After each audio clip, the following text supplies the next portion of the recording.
Deus está neste lugar. Nós louvamos a Deus pela oportunidade que Ele nos concede de adorar o seu santo nome. Nós somos totalmente indignos de entrar na presença de Deus. Somos totalmente indignos de adorar esse santo Deus. Mas Ele, pela sua bondade, pela sua misericórdia, através do sangue de Jesus, nós podemos entrar na sua presença. Nós louvamos a Deus porque Ele não nos deixa só, porque Ele fala conosco através da sua palavra, né? Domingo passado, nós estávamos, o pastor e eu estávamos na primeira igreja batista ali em Petrolina. Não sei se o pastor falou de manhã, eles mandaram lembranças para os amados irmãos. E nós estávamos ali para falar no aniversário, na verdade, da MCM, 60 anos da MCM daquela igreja. E o tema que foi nos dado foi o tema da convenção. Eu escrevi a capa do boletim, eu até falei um pouco, já que hoje começaria a campanha de missões nacionais. E terminando de pregar no domingo à noite, o pastor disse: Luzene, eu quero que você pregue domingo essa mensagem também lá na nossa igreja, né? Então nós estaremos hoje pregando essa mensagem, a mensagem que eu preguei no domingo passado ali em Petrolina, e que o Espírito Santo de Deus possa estar falando aos nossos corações. Eu queria nesse momento convidar você para baixar a sua cabeça. Nós acabamos de cantar, a gente percebe algumas pessoas ainda estão assim dispersas. Esse é um momento muito importante quando a gente para ouvir a voz de Deus. Eu sou apenas um pequeno instrumento na mão do Senhor. Um cirurgião, quando ele vai fazer o trabalho ali, ele pega um bisturi. O que é um bisturi? O importante é aquele cirurgião. Então o importante é a presença de Deus que está neste lugar. Eu sou falha, fraca, imperfeita, apenas um pequeno instrumento dele, para nessa noite ele trazer a palavra dele ao seu coração. Ele diz assim: se hoje ouvides a minha voz, não endureçais os vossos corações. Quem tem ouvidos para ouvir, ouça o que o Espírito Santo diz à igreja. Então peça agora: Senhor, eu quero trazer agora a minha mente cativa a Ti, como diz a Tua palavra. Eu quero nesse momento não permitir que a minha mente traga outros pensamentos, outras coisas aos meus olhos que venham impedir de eu ouvir a Tua voz. Aí você pode dizer: mas se Deus falar, a gente vai ouvir. Nem sempre Deus falando a gente ouve. É interessante que quando Deus fala e a pessoa quer ouvir, Ele fala e quebranta os corações. A gente vê que Jeremias trouxe tanta palavra de Deus, mas o povo não foi quebrantado. E se dissesse assim, é um profeta, esse profeta ele não teve êxito, porque o povo nem acreditar em Jeremias acreditava, e ele chorava. Mas foi o profeta que mais teve êxito em tudo, porque nenhuma de suas palavras caiu por terra. Todas se cumpriram. E a gente já vê Jonas chateado, todo irritado, foi pregar lá em Nínive, porque Deus mandou, fez uma pregação de mau gosto, só fazendo uma viagem, atravessando Nínive, a viagem de um dia, dizendo: ó, daqui a 40 dias o Senhor vai destruir a terra, de mau gosto, só porque Deus mandou. E o povo todo se converteu para a honra e glória do nome do Senhor. E toda aquela cidade caiu nos pés do Senhor em prantos, com jejuns e com roupas de saco. Então, queridos, Deus, Ele fala de todo jeito. Agora nós é que precisamos ouvir a sua voz. Por isso, nesse momento, diga: Senhor, eu quero ouvir a Tua voz, fala comigo. Pai, nós estamos aqui diante da Tua presença. Ó Senhor, tão pequenininhos, como Tu és grande. Tu que és o Criador dos céus, da terra, de todas as galáxias, de todo o universo, de tudo que existe. Ao poder da Tua voz, tudo se fez. O que não existia passou a existir. E nós queremos humildemente Te pedir, no nome de Jesus, nesta noite, que o Teu Espírito Santo, docemente, possa falar aos nossos corações. Senhor, sabemos que Tu falas uma palavra doce. Quando Tu estavas ali e falaste com Elias, sai da tenda, Tu não falastes através do terremoto que veio destruindo tudo. O Senhor não falou no furacão, mas diz a Tua palavra que o Senhor falou no doce e tranquilo Sisiá. É necessário a gente estar com os ouvidos abertos para ouvir a Tua doce voz. Por isso, Senhor, fala conosco, pois o que temos a falar da Tua palavra, Senhor, é algo tão forte, tão poderoso, que se o Senhor não falar conosco, de nada vai adiantar. Mas nós queremos ouvir a Tua voz e precisamos, Senhor, porque não podemos viver a vida cristã sem ouvir a doce voz do Teu Espírito Santo. Por isso, humildemente, nós Te pedimos nesta hora que Tu coloques o capacete da salvação na mente de cada um, que Tu possas ajudar cada um aqui a trazer sua mente cativa à voz do Teu Santo Espírito, e que ao final deste culto, Senhor, possamos sair daqui diferentes de como chegamos. É o que nós Te pedimos humildemente, em nome de Jesus. Amém. Bem, o tema é anunciando o reino com o poder de Deus. A divisa desse tema e anual também está na capa do nosso boletim. Venha o Teu reino, seja feita a Tua vontade, assim na terra como no céu. Todo mundo aqui sabe decorado, não é verdade? A gente não sabe nem só esse pedaço, a gente sabe o Pai Nosso todo. Agora, há uma grande diferença entre saber e viver. Há uma grande diferença em a gente saber de uma coisa e fazer aquela coisa que a gente sabe. Quando Deus me deu essa mensagem e a outra que eu preguei no sábado, lá em Petrolina, eu recebi essa mensagem com temor e tremor. E eu pedi muito assim perdão a Deus, porque a gente vê como nós não estamos vivendo a vida cristã e nem anunciando o evangelho do reino no poder de Deus. Não basta apenas anunciar. Não basta apenas, por exemplo, a gente passar aqui o mês agora de novembro, anunciando que temos missionários, anunciando o trabalho que eles estão fazendo. Não basta apenas você saber decorar da palavra de Deus, mas a gente tem que estar no poder do Espírito Santo de Deus. Por isso que o tema é anunciando o reino com poder de Deus. E a divisa é venha o Teu reino. Lá eu preguei no sábado só sobre essa primeira parte, venha o Teu reino. Eu não vou falar aqui, mas só dar uma pequena introdução para que vocês possam entender. Venha o Teu reino. Reino quer dizer governo. Quando eu digo venha o Teu reino, eu estou dizendo, Senhor, venha o Teu governo sobre a minha vida. E eu lembro que quando eu estava pregando no sábado passado, eu estava dizendo, você sabe o que é dizer venha o Teu reino?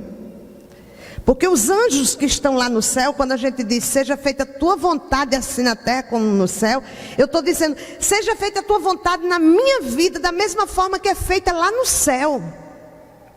Só que nós somos humanos e somos livres, o Senhor nos fez livres, e a gente pode bater no peito e dizer, eu não faço.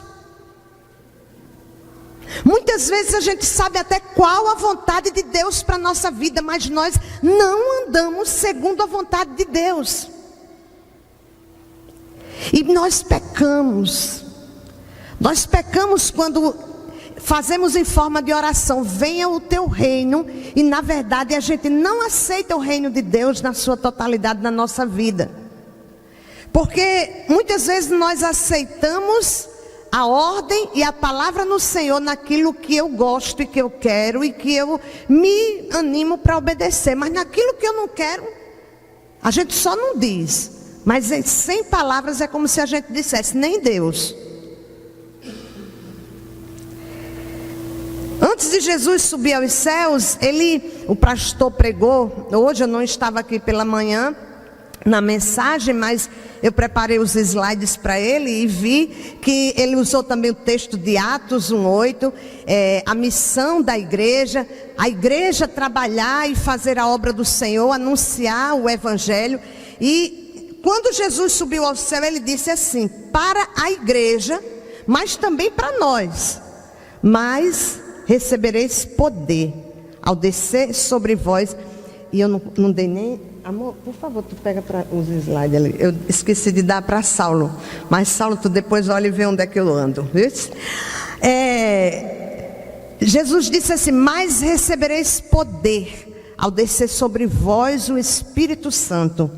E sereis minhas testemunhas tanto em Jerusalém como em toda a Judéia, Samaria e até os confins da terra. Ele disse que eles receberiam poder. Eles receberam o Espírito Santo e receberam o poder para testemunhar. Foi tanto que Pedro, todo mundo sabe que ele negou a Jesus 3 vezes diante de uma empregada, diante de pessoas que não podiam fazer nada com ele. Mas depois que ele recebe o poder do Espírito Santo, ele diante do Sinédrio, ele diz assim, importa obedecer a Deus que aos homens. E ele diz diante daqueles que podiam matá-lo, daqueles que podiam destruir e acabar com sua vida. Mas ele com autoridade e ele com poder, ele anuncia o evangelho do reino. Ele anuncia o reino de Deus com poder, porque ele recebeu esse poder. Muitas vezes a gente até recita e todo mundo sabe decorar. Se eu disser assim, irmãos, vamos recitar juntos Mateus capítulo 28, versículo 19 a 20. O pastor inclusive deu esse versículo hoje pela manhã. Aí todo mundo vai dizer, ide por todo mundo. A gente não sabe decorar? Não sabe? Agora interessante, a gente sabe, mas a gente vai. Agora esse versículo, os versículos 19 a 20, na verdade, eles são importantes, mas a gente tem que ter uma ideia que o Senhor manda a gente ir por causa do versículo 18. Quando ele diz assim, todo poder me foi dado. Ele disse assim, Jesus aproximou-se e disse, toda autoridade me foi dada no céu e na terra. É impossível você pregar o 19 e o 20 se você não disser, eu tenho autoridade do Senhor. O Senhor tem autoridade no céu e na terra. Aí ele diz, ó, toda autoridade me foi dada, portanto, ide. Ou como o pastor falou hoje de manhã, ide ou vão. Então veja só, queridos, o poder para anunciar o reino, ele não é nosso. A gente pode ter até boa vontade. A gente pode até saber decorar um bocado de versículo. E pode até fazer algum efeito, porque a palavra de Deus tem poder.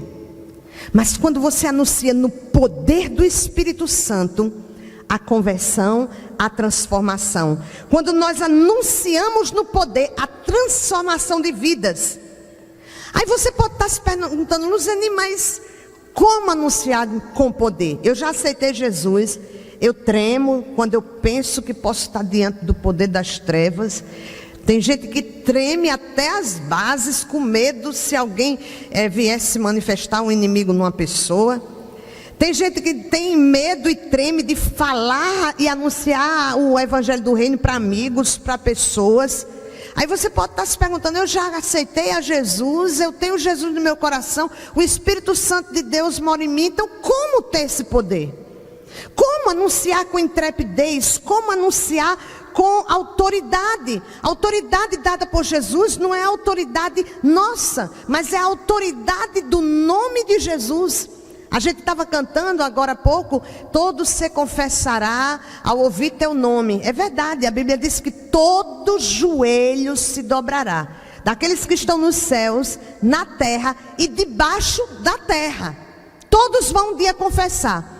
Mas feliz de quem confessar ainda em vida. Porque depois da morte, esses que não creram, quando confessarem, eles vão confessar para a condenação eterna. Por isso que a gente precisa anunciar com poder. Mas como anunciar com poder? Como adquirir esse poder? Nós vamos descobrir algumas características de uma igreja que anuncia o reino de Deus com poder. Nós podemos ser uma igreja genuinamente evangélica. Nós podemos ser uma igreja filiada à Convenção Batista Brasileira.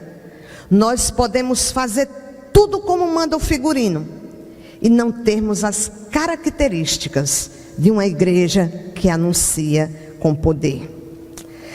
Quando nós anunciamos com poder, há uma diferença, porque nós passamos a ser apenas instrumento. Vamos ver, a primeira característica de uma igreja que anuncia o evangelho do reino com poder. E que evangelho é esse, né? Eu estou pregando hoje no domingo, não teve a mensagem antes, mas o evangelho do reino, os valores do reino, são aqueles anunciados lá no Sermão do Monte, que também é o texto mais conhecido nas igrejas, e o texto mais conhecido, podemos dizer assim, pelo povo que se chama cristão, mas o menos obedecido, o menos vivido, porque a gente acha que aquilo que Jesus falou lá no Sermão do Monte não é para nós. Só Jesus que pode viver daquele jeito. Mas Jesus estava falando para novas criaturas, e somente quem é nova criatura pode viver os valores do reino de Deus. Primeira característica da igreja que anuncia o reino de Deus com poder é unidade. O Senhor Jesus Cristo, antes de ir para a cruz, Ele gastou uma parte grande do seu tempo na oração sacerdotal. João capítulo 17. E essa oração foi grande, e João, inspirado pelo Espírito Santo de Deus, escreveu aquela oração. E é interessante que nessa oração de Jesus, ele expressa 3 vezes o que ele deseja da sua igreja. Primeiro, ele fala ainda no capítulo 17, a fim de que todos sejam um. Ele sabia que não adiantava apenas mandar o Espírito Santo para a igreja. A igreja precisaria viver em unidade. E por isso 3 vezes ele fala na oração sacerdotal, a fim de que todos sejam um, no versículo 21. No versículo 22 ele diz, para que sejam um. No versículo 23 ele diz, a fim de que sejam aperfeiçoados na unidade. Amados, a unidade que Jesus tem em mente é uma unidade que começa aqui, no coração, mas que se manifesta através de ações visíveis. Não adianta, por exemplo, a gente cantar um cântico que a gente cantou há pouco tempo agora, que é somos corpo, e assim bem ajustado, totalmente ligado, unidos, vivendo em amor, uma família, sem qualquer falsidade, vivendo a verdade, a glória do Senhor. Uma família vivendo o compromisso do grande amor de Cristo. Não adianta apenas a gente cantar. A gente pode cantar lindo, com todas as vozes, com os melhores instrumentistas aqui na frente. Mas a unidade que Jesus falou em João capítulo 17 foi começando no coração, mas do coração saindo para ações visíveis. Pois de outra forma o mundo não pode ver. Não adianta nossas palavras para o mundo precisa ver. Jesus disse, a fim de que vejam para que creiam que tu me enviastes. Amados, Jesus não ora por uma unidade invisível. Ele ora por uma unidade real. É uma unidade no pensar, no falar e no agir. Eu posso até pensar em unidade. Eu queria tanto ser unido com fulano, com beltrano, com cicrano. E você pode até falar, eu te amo, no amor de Jesus. Mas tem que ser no pensar, no falar e no agir. Sabe por quê, queridos? Porque a gente serve um Deus que tudo vê. Se a gente se visse um deusinho qualquer coisa que a gente fizesse estava bom. Bastava os homens acharem que era boa coisa. Mas a gente serve a um Deus que é vivo. Um Deus que conhece nosso pensamento, e a palavra nem chegou na nossa boca, Ele já conhece muito bem. Ele conhece mais do que a gente, porque a gente se engana. Mas a Deus nós não enganamos. O inimigo, ele encontra brechas no nosso meio quando não há essa unidade. É como se a gente pegasse e abrisse uma porta assim, escancarada, espiritual, para ele entrar. O inimigo só entra quando a porta é aberta. E quando nós não temos essa unidade, ele encontra legalidade e começa a agir no meio do povo de Deus. Pois a porta estava aberta para ele.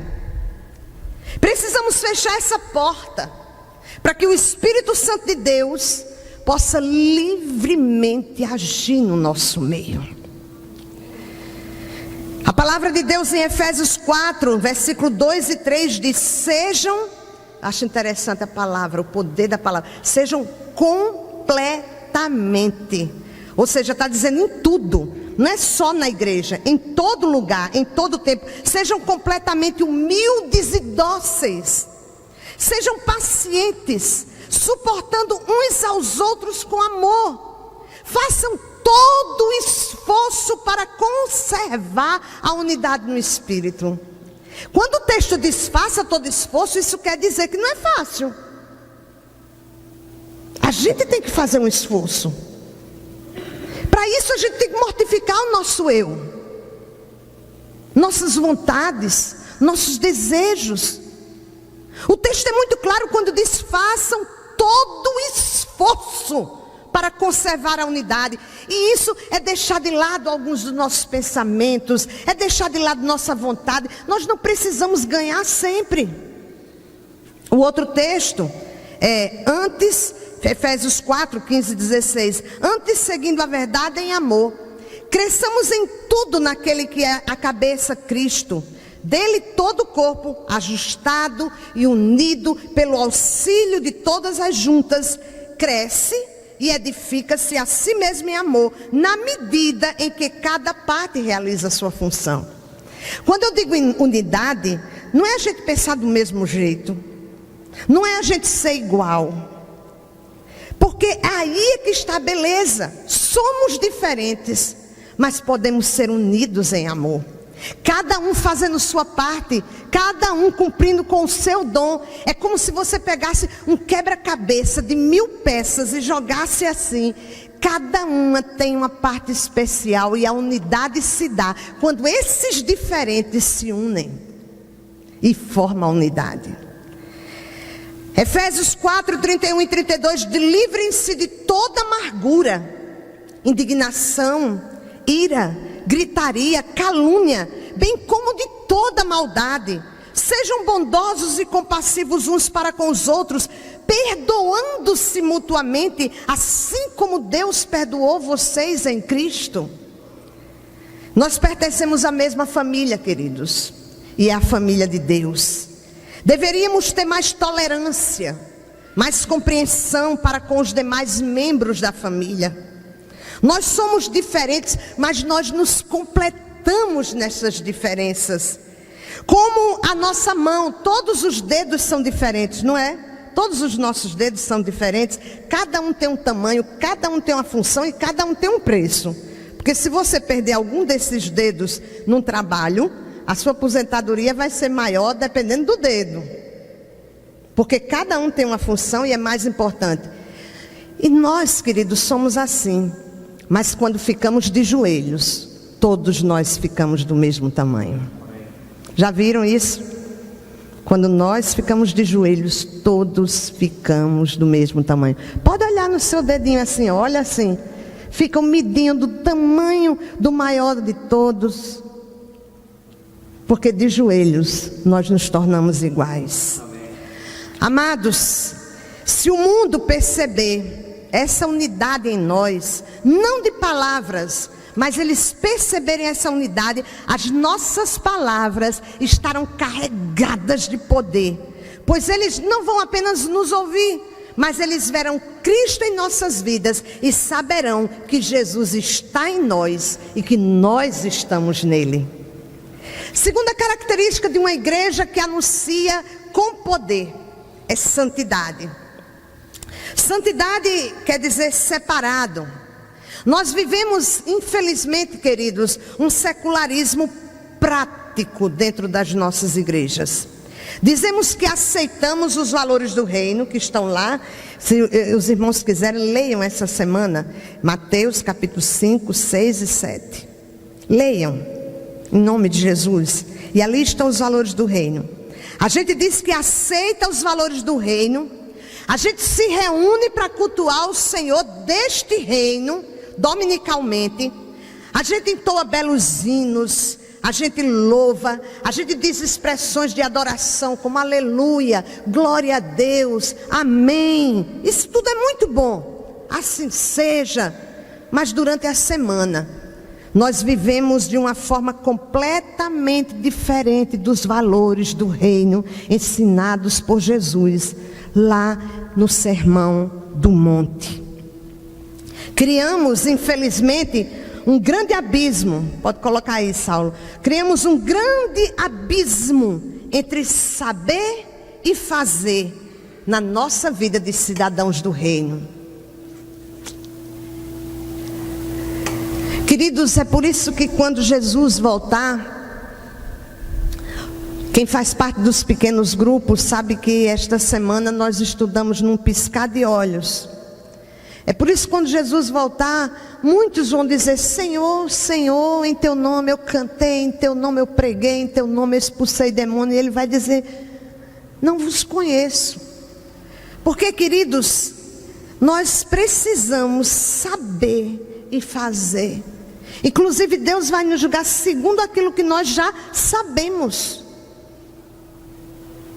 Aquilo que eu não sei, Ele não vai cobrar de mim. A igreja que anuncia com poder, ela busca viver em santidade. Como se santificar então, você pode perguntar. Esse é o desejo de Jesus para a sua igreja.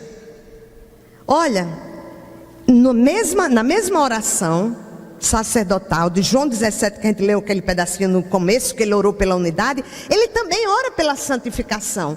Ele diz assim no versículo 17: santifica-os na verdade, a tua palavra é a verdade. A gente quer se santificar sem ler a palavra. É impossível, queridos. É impossível a gente viver o evangelho de Cristo anunciando com poder e viver um evangelho de uma forma genuína sem ler a palavra, porque é a palavra que nos santifica. O culto a Deus sempre é uma resposta à palavra de Deus. A escritura, ela enriquece a nossa adoração. A fé vem pelo ouvir, e o ouvir a palavra de Deus. E ela se baseia no conhecimento e na experiência que nós temos de Deus. Olha, amados, o poder não está em nós, está na palavra. Você pode comprar até um bocado de livro de autoajuda. Eu agora vou viver bem o evangelho. Não vai conseguir. Você consegue 1 mês, 2, você vai desistir. Porque o poder está na palavra, é a palavra que nos santifica. É por isso que o diabo luta para o crente não ler a palavra. E ele engana, dizendo assim: não, mas você não está lendo, mas você canta.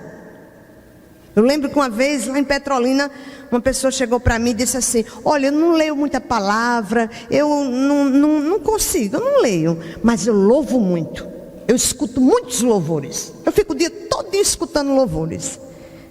É bom, mas o poder está na palavra. Amém.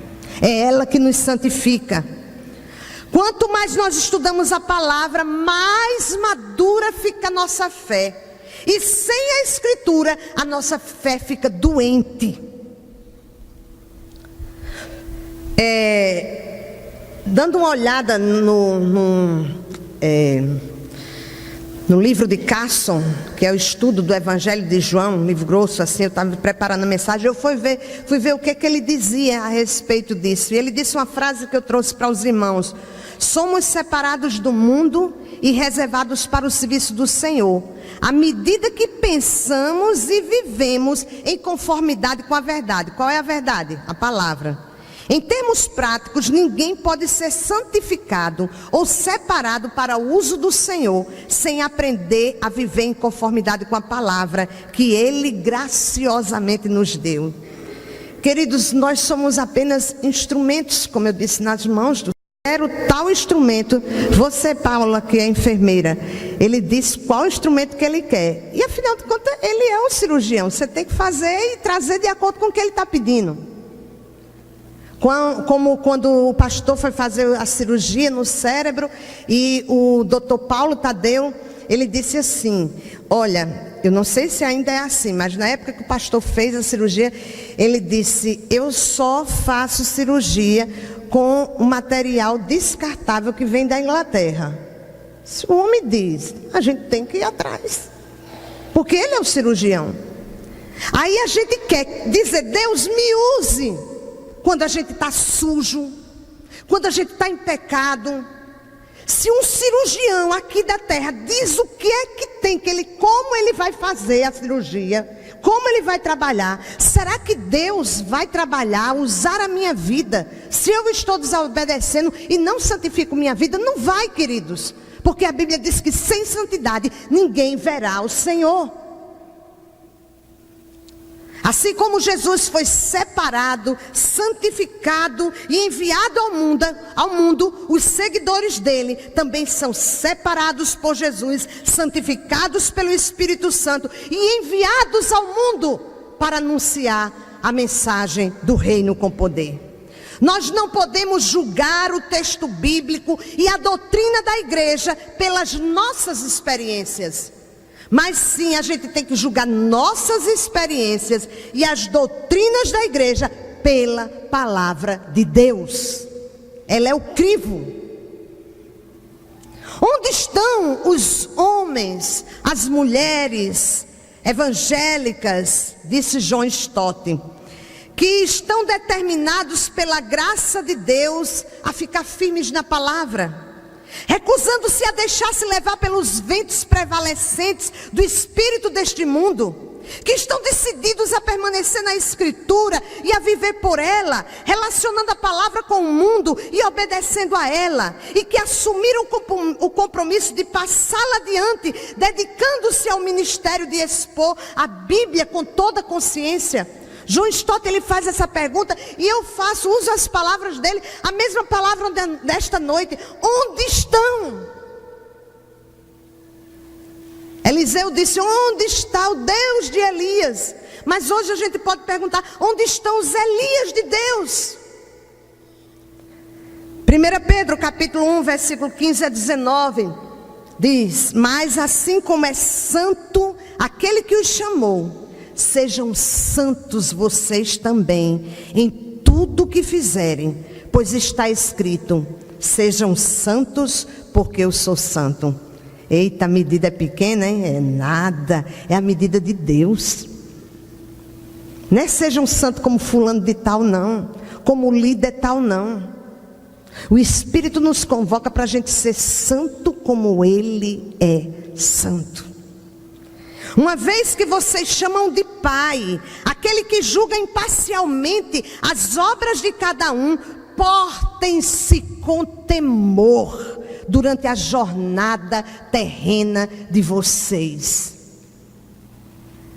Pois vocês sabem que não foi por meio de coisas perecíveis como prata ou ouro que vocês foram redimidos da sua maneira vazia de viver, que lhes foi transmitida por seus antepassados, mas pelo precioso sangue de Jesus, ou do Cristo, como de um cordeiro sem mancha e sem defeito.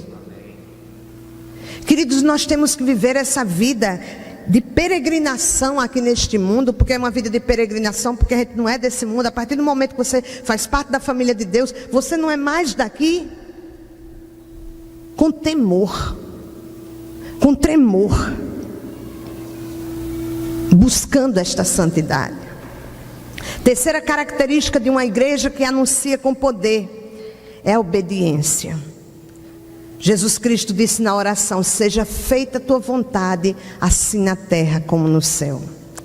Amados, como a gente escuta o clamor do corpo da gente, e não a vontade de Deus, a voz de Deus. Eu vou quando me der vontade, eu faço quando eu quiser, quando eu senti desejo no meu coração. O Senhor não disse que era para você fazer ou servi-lo e obedecê-lo quando você achasse que a ordem era boa. Porque no seu trabalho, quando o seu patrão manda você fazer alguma coisa, você não obedece só quando é bom, não.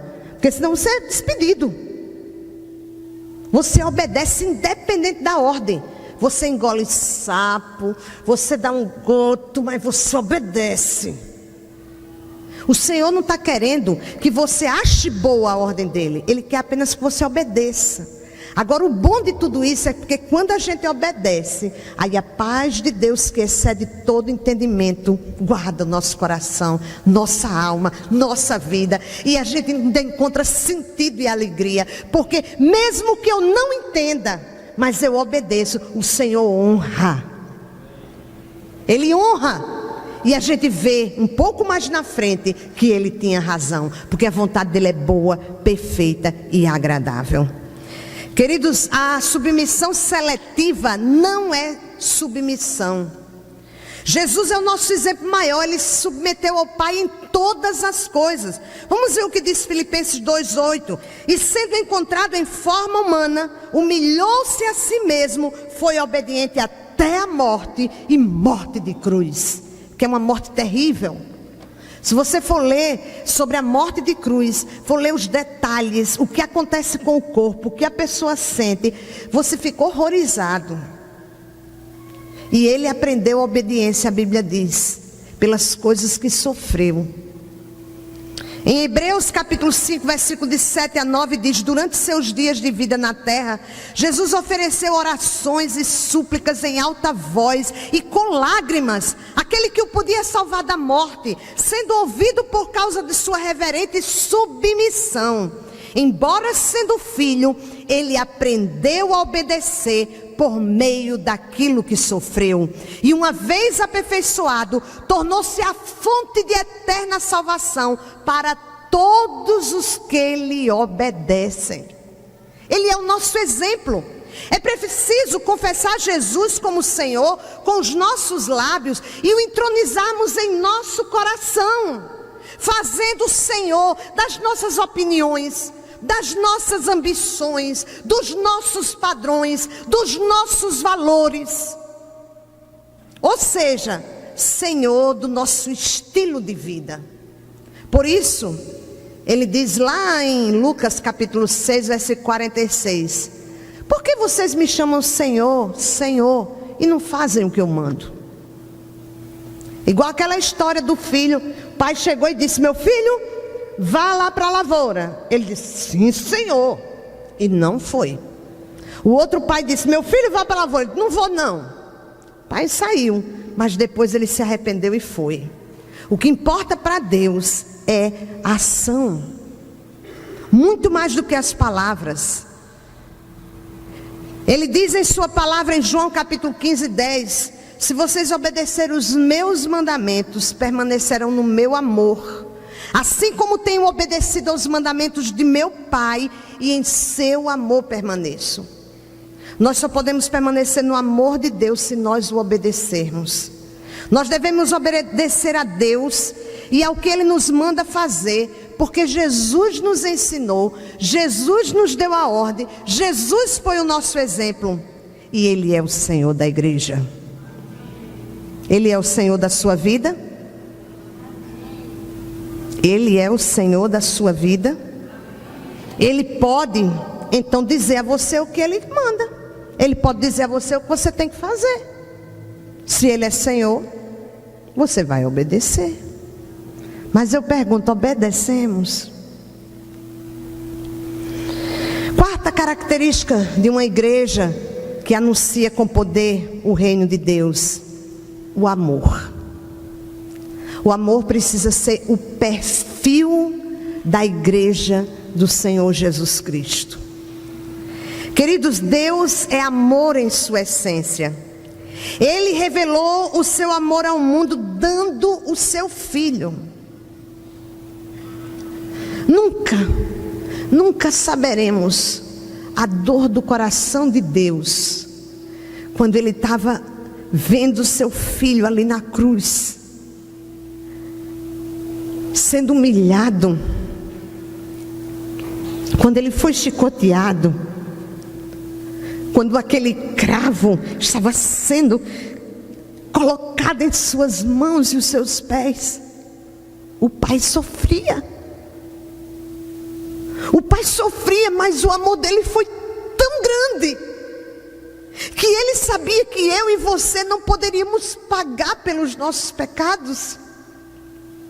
Só ele poderia vencer a tentação, vencer o pecado, e ele venceu. E ele suportou por amor a mim e a você. Ele revelou, queridos, ele ama. Mas ele revelou esse amor não apenas em palavras. Ele mandou, é verdade, ele mandou os profetas, ele mandou os anjos falarem, ele mandou os profetas escreverem a palavra. Mas ele, no tempo oportuno, de forma visível, ele demonstrou o seu amor, fazendo com que o seu filho se transformasse em homem. A gente imagina a dor de Jesus só na hora da cruz, mas imagine a dor de Deus de mandar Jesus. Ele se esvaziou de ser Deus, entrar no ventre de uma mulher. Queridos, nascer tão... Não pense que Jesus era um super bebê, não. Era um bebê como qualquer um de nós, sujeito a pegar doenças, e nasce numa estribaria. Tem como pais um casal pobre. Jesus ainda aprendeu o ofício de carpinteiro. Cada vez que ele dava uma martelada, ele sabia que um dia um prego iria entrar em suas mãos. Amados, o sofrimento foi durante toda a sua vida, porque ele deixou a glória e viveu aqui como homem, sentindo fome, sede, sendo injustiçado, que eu acho que é uma das piores coisas, é ser injustiçado, e ele foi em todos os momentos, por amor. John Stott diz: não podemos proclamar o evangelho do amor de Deus com a mínima integridade, se não demonstrarmos amor uns pelos outros.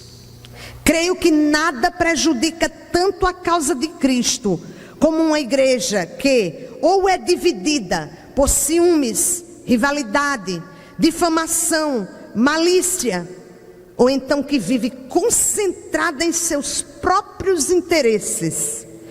Essas igrejas precisam ser radicalmente renovadas em amor. O verdadeiro amor não é apenas um sentimento, mas acima de tudo é um trabalho prático.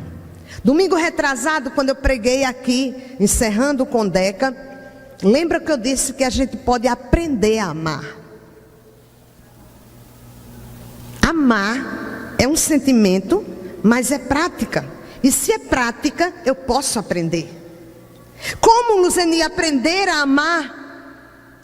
Queridos, aprender a amar andando com Jesus.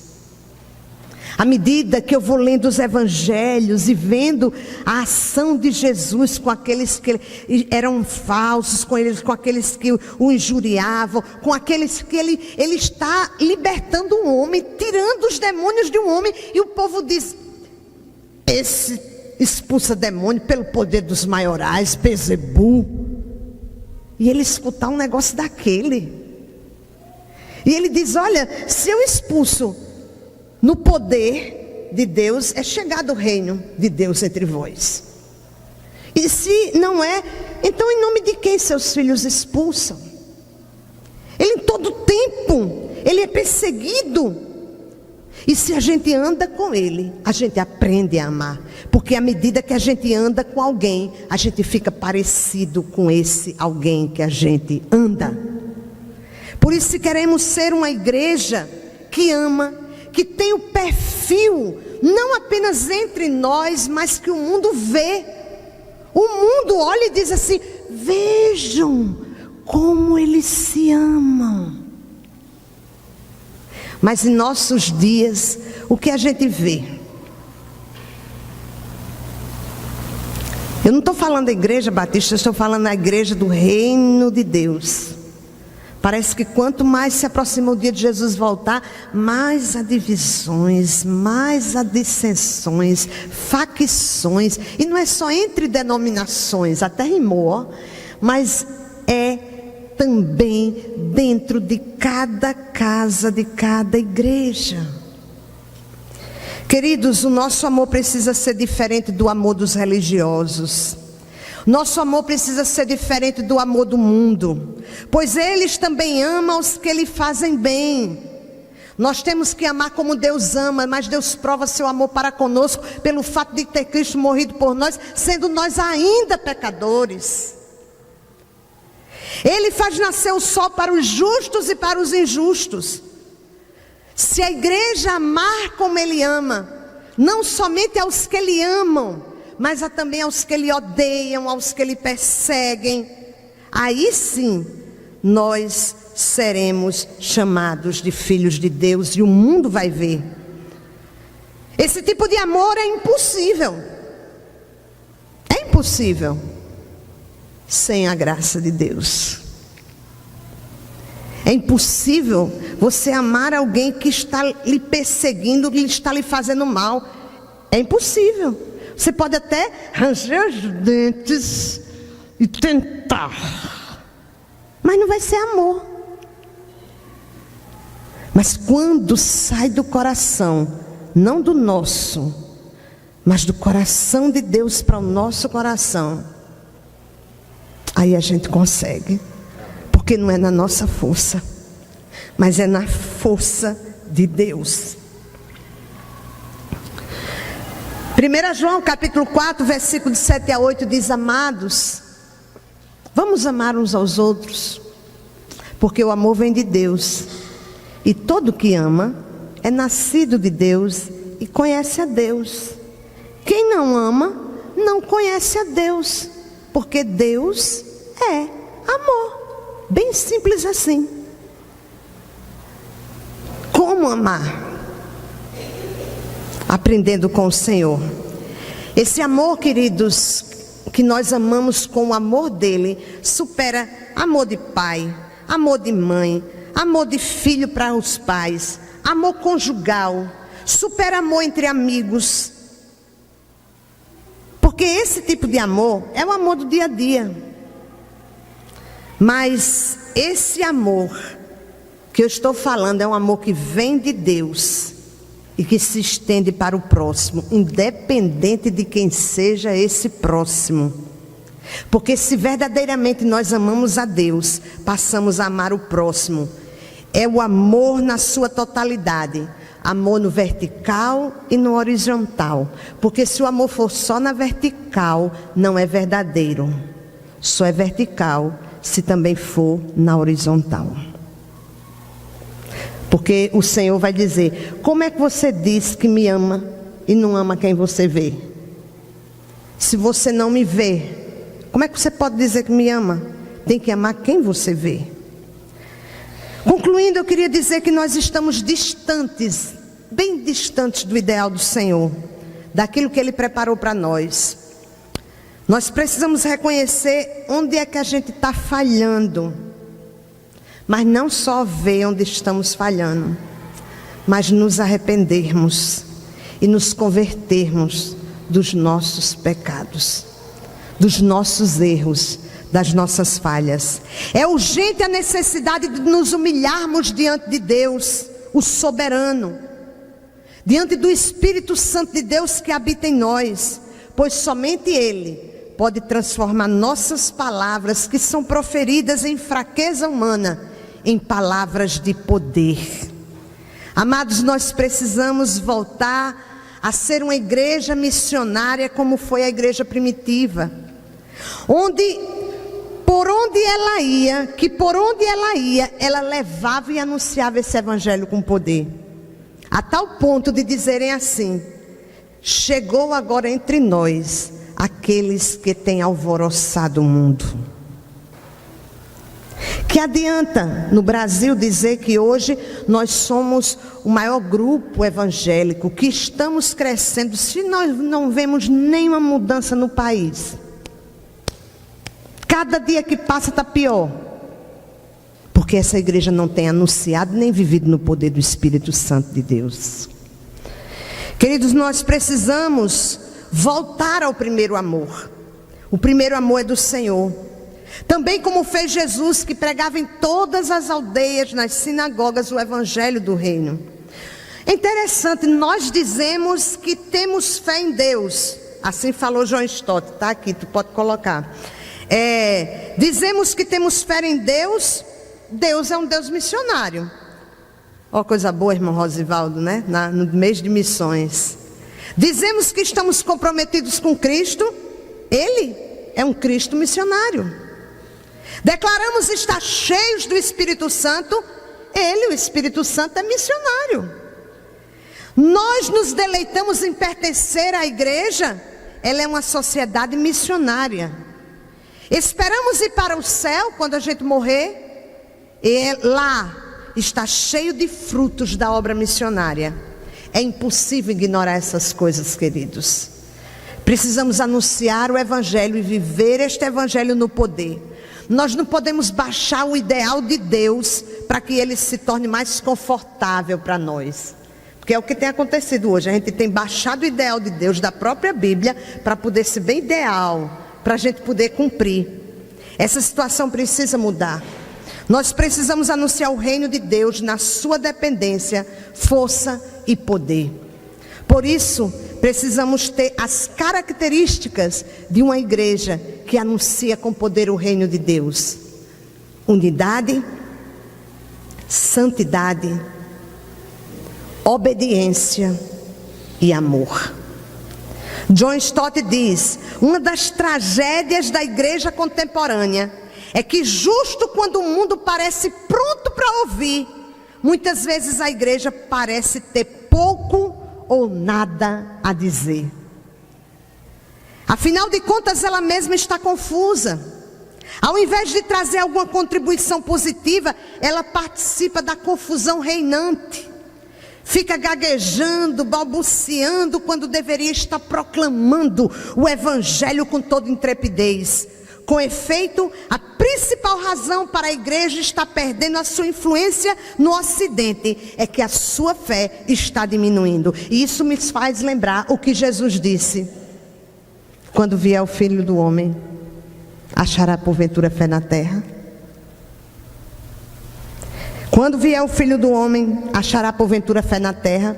Mas esse mesmo Jesus que disse essa palavra, ou usou dessa expressão, ele também diz em sua palavra que virá buscar a sua noiva.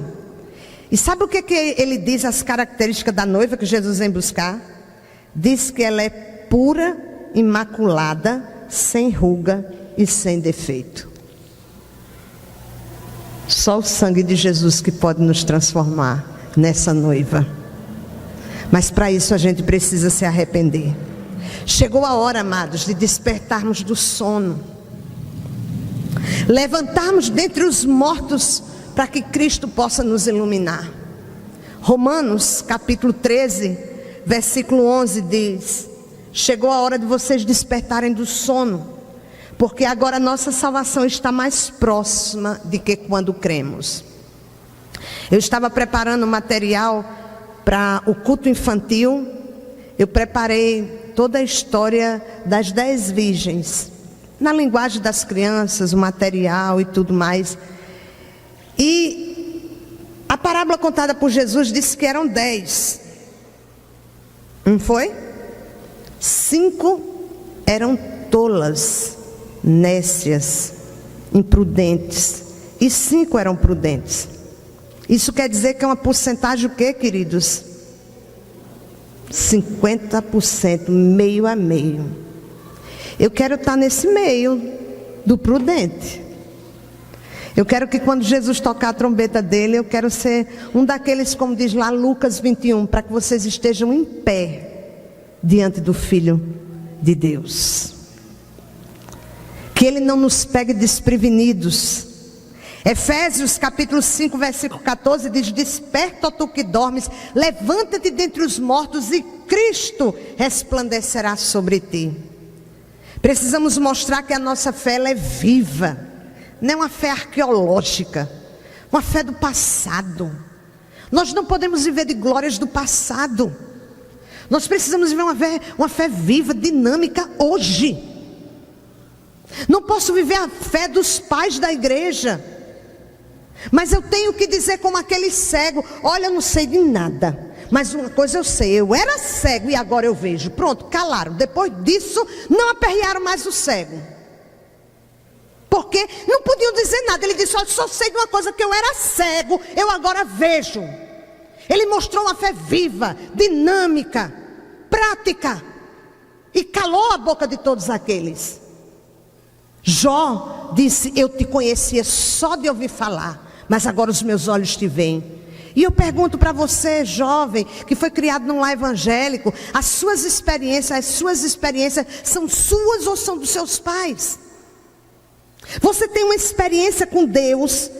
Alguém chegar hoje para você e parar você e dizer: vem cá, me mostre praticamente na sua vida porque você crê em Deus. Ah, porque a Bíblia diz, porque eu faço parte de uma igreja, é porque. Não, eu quero ver vida. Olha, porque eu era isso, mas agora eu sou isso. Porque Cristo mudou meu viver. Nós precisamos ter essa fé viva. As pessoas estão vacinadas, imunizadas para um cristianismo apenas de palavras. E o pior, que nem de palavra mais, viu? Porque ainda são poucos que falam. Elas precisam perceber, por meio das nossas vidas, que o cristianismo, a mensagem do reino, é a única resposta que satisfaz os anseios mais profundos do homem. As pessoas precisam enxergar os valores do reino de Deus na minha vida, na sua vida, na nossa vida. Que nós possamos anunciar o evangelho do reino com poder. E que Ele tenha misericórdia de nós. Que nós possamos ser uma igreja que tenha essas características. São tão pouquinhas, são 4 características. 4. Mas que só conseguiremos na dependência do Espírito Santo de Deus. Que Ele nos ajude e nos abençoe. Oremos. Pai amado, estamos diante de Ti, diante da Tua palavra e diante do Teu Espírito Santo. Estamos diante de um Deus que tudo vê, um Deus que tudo sabe. Nós não podemos jamais Te enganar. Tu sabes de tudo que se passa dentro dos nossos corações. O Senhor sabe o que fazemos lá na nossa casa, lá no nosso trabalho. O Senhor sabe o que a gente pensa, até mesmo num lugarzinho que a gente pode até pensar que ninguém vai nem ouvir meu pensamento. Nesta noite Teu Espírito está novamente dizendo à Tua igreja: quem tem ouvidos para ouvir, ouça o que o Espírito diz à igreja. Se hoje ouvirdes a sua voz, não endureçais os vossos corações. O Senhor está dizendo nessa noite para a gente voltar ao primeiro amor. Aquele amor que se sacrifica pelo ser amado. E não aquele amor que tudo acha difícil. Que para tudo a gente tem uma desculpa. Mas quem ama de verdade, dá. Se sacrifica. E eu te peço em nome de Jesus, ó Espírito Santo de Deus, transforma as nossas vidas, para que possamos ser uma agência do Teu reino, que anuncia com poder, na autoridade do Espírito Santo de Deus. É no nome dEle que nós oramos, em nome de Jesus, amém.